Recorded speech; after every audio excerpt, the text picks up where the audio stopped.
gang, what's going on? Let's talk Star Wars. We are on, of course, episode 4, the original, the sensation of 1977, which, in my opinion, and so many other Star Wars fans' opinion, should have won Best Picture that year, but it was won by Annie Hall, which I also have to agree is an amazing film. But it's not Star Wars. It's just, I'm sorry, Woody, it's just not Star Wars. So let's talk about this opening scroll. Episode 4, A New Hope. It's a period of civil war. Rebel spaceships striking from a hidden base have won their first victory against the evil Galactic Empire.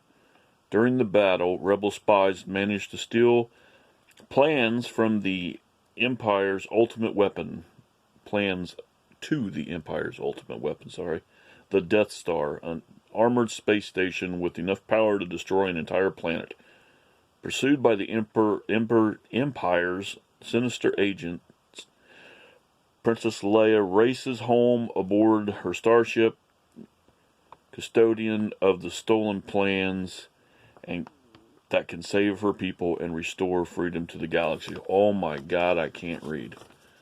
There we go. Now I have to take the glasses off because, one, I'm old, and two, they reflect in my face. So, what I had planned to do was show you guys some Star Wars DVD stuff that I had, Blu-ray stuff that I had, but I didn't quite get it all out. But tonight, I thought I'd show off where we're at so far. These are steelbooks that I had bought at Walmart a few years ago, and I thought that they were just, I bought them, I think they were like $10 a piece at the time, maybe 15, I don't know, but I had to have them because of the art, and that is, so here is the Phantom Menace. Hopefully I can get the light off that. Big picture Darth Maul. In the back art we have basically the movie poster on the back. So there's that one. Here is Attack of the Clones with a really nice picture of Yoda. Beautiful picture of Yoda, actually. And essentially the poster on the back. Episode 3, Revenge of the Sith. I think I could have thought of something better for this, but Grievous is kind of, it's kind of cool to put him on there. There could have been something much better, but yeah. And, of course, the poster. And A New Hope, episode 4. We got the worst villain in the galaxy of all time, Darth Vader. And part of the original poster, which is just absolutely fucking cool. And then tomorrow we'll have Empire Strikes Back and Return of the Jedi, which I'll show you at that time. So let's talk A New Hope. We start off with one of the coolest openings of all time, with the ship, Leia's ship, going, and then we see this gigantic fucking Star Destroyer creep into screen until we see the end of it, and it's just like, holy shit. And this is 1977. This is essentially, this is a breakthrough in what movie making is today. This is, if you look at other movies that are made in 1977, of course they're different types of movies, and they're made different ways, but we're, I think Clash of the Titans came out in 1977, so you're using stop motion animation and stuff on that, but then at the same time, Lucas's people are creating these special effects that are just absolutely out of this world. Still today, 2020 coming up, and it still looks fabulous. Everything looks fabulous. I mean, the Star Destroyer, the entrance of Vader, the meeting of Leia, the background sets, everything about this is so good, you know. And then we have of course, we meet C-3PO and R2-D2, which we've already met. Essentially, you know, we've already met them in the other movies, but now we have them. And for the people that watched these first in our lives, like myself and so many others, this is our first meeting with C-3PO and R2-D2. We fall in love with these guys automatically. They are our eyes and ears of this, where we're going through this story. We get to land on Tatooine. We meet Luke. At this time, we know nothing. We know nothing about what is this farm kid and his aunt and uncle, and we have no idea what's coming. And we meet Obi-Wan Kenobi, who is, of course, Alec Guinness. And just, I'm sure people that were older, Mike, Harry, were surprised at, you know, Alec Guinness being in this type of movie. But, man, he is so good. He is so good. Of course, the rest of the cast, we have Mark Hamill, who is a newbie. We have Carrie Fisher, who's a newbie. Harrison Ford, that just hasn't really took off yet, but, you know, he's probably got some promising stuff. We have Peter Mayhew as Chewbacca, who, like I've said in another video, is my favorite character. Kenny Baker, a little person in R2-D2. Most of the time, I don't think he was in it all the time. Most of the up close head movements and things he was definitely in. Anthony Daniels as C-3PO. I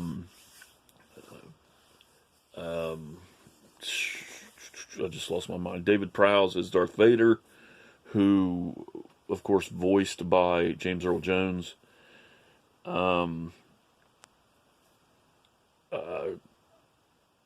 Jesus, why is my brain going blank? And so many more. How about that? And so many more. So we have all of these characters that come together to form this movie. So we're at meeting Obi-Wan, the stormtroopers, the sand people, the Jawas that we all meet on Tatooine. We all, you know, are seeing these alien species interact with these characters and look so awesome with this. And when Obi-Wan lights up the lightsaber for the first time, we're like, what the fuck? You know, what the fuck? And of course, people that have watched the prequels and those together, you get the whole, you know, I don't remember owning a droid with R2-D2. And of course, there's theories about how we get to that point, whatever. We're not going to talk about that. But Obi-Wan basically lies to him, but doesn't really lie to him about the death of his father. And he says, you know, you need to come on this crusade with me. And of course, Luke's like, no, you know, I got shit to do, bud. My ass is grass anyway. So we go back and we find Uncle Owen and Aunt Beru are fucking torched. You don't have to worry about the moisture vaporizers anymore. You can come with old Obi-Wan. And we go into our first town and meeting with giant groups of people, different species, all congregating together, and we get the cantina where we first see damage with a lightsaber, and then we meet our ride to the Death Star, or our ride to Alderaan, actually, Han and Chewbacca. So that meeting goes on, and we have one of the most talked about, argued spots in the Star Wars universe, and that is Greedo and Han, who shot first. Of course Han shot first. They have changed it around where Greedo shot first, then Han, then they shoot together, and now Greedo shoots that, and then Disney has changed it again, and blah, blah, blah. But Han shot first. We all know this. So there it is. You watch the special editions, which are really the only thing you can get now. And you see Han meet Jabba the Hutt in the hangar bay, and it's terrible. It's really terrible. Jabba's not the right size. It's just goofy. Of course, it's digitized over top of a man that the original scene was this big fat guy as a Jabba. His name was just Jabba. You know, he was a regular person. And yeah, the special edition part, that's one that of the special editions that I just don't care for. It's one that really kind of drives me nuts when it gets to that point. So, here we go. We're in the ship. We see more amazing special effects. We see, fighters. We see firefights in space. We see Luke training with the lightsaber. And then we get to Alderaan, that, of course, is not there. We're met with just pieces of this planet. And then we see the moon. But it's not a moon. It's not a moon. We get on this and find out that this fucking thing is destroying planets. This thing has the firepower to destroy a fucking planet. And we go to where we're saving Princess Leia. We're saving the princess. We go through a whole bunch of stuff. We see Luke's trainer, Luke's master, killed by Darth Vader intentionally, becomes more powerful than you could ever imagine stuff. And we go on to the dogfight that happens on the Death Star, which is probably one of the most amazing parts of this film, is the fight on the X-Wings and the TIE Fighters in the Death Star. And to see that in a special feature or a documentary of how they did that, and then you see it in the film, it's just so crazy how this was done. And there's a document, if you have Disney Plus, there's a documentary on there. I can't remember what it's called. Something George Lucas builds an empire or builds whatever, but it's really, really good. It's on DVD. It's on a special features, I'm sure, on some of these discs. But it really shows you all the problems they went through to get this. How Lucas was, going against the grain to get this film made, and all the troubles that they had for A New Hope. And then how this empire was gone. And then, of course,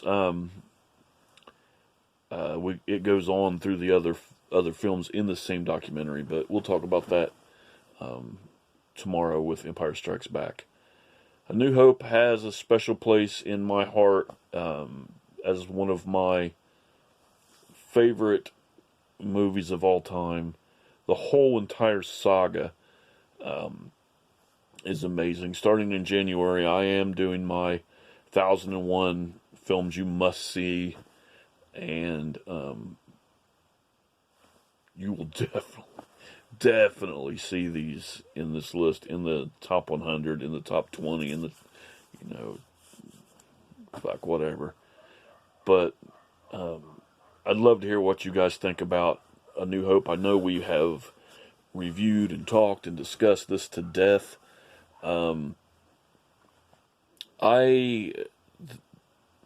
Jay did a video where he was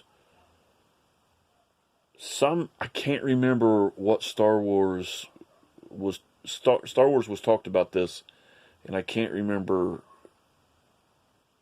in what capacity or where we got to where we were talking about Star Wars in this video. He was, but he was talking about the DVDs that have the original cuts on as a special feature on these DVDs. I don't know if those are exact cuts, like proportion wise, but I know they are the unaltered. At least I think they are. I'm sure I'm going to get corrected, but they don't have the added, some of the dumb shit that they've put in the movies as those went on. But like I have always defended George Lucas because this is his, but it's also ours. And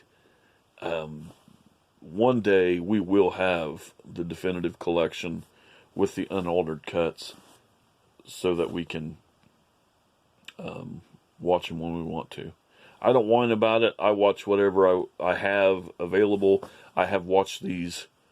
Oh, I couldn't even tell you how many times I've watched these. Alien, as everybody knows, right there, is my favorite film of all time. I love this movie with everything. If I have to say a franchise, it's definitely Star Wars. There's no comparison. I love every film that's been made. I own all the cartoons, the Christmas special. It's everything on there. So it's always been a big part of my life, and I've just told you a love story of Star Wars. So I'm going to let you guys go for the evening. May the Force be with you, and I'll see you tomorrow for The Empire Strikes Back.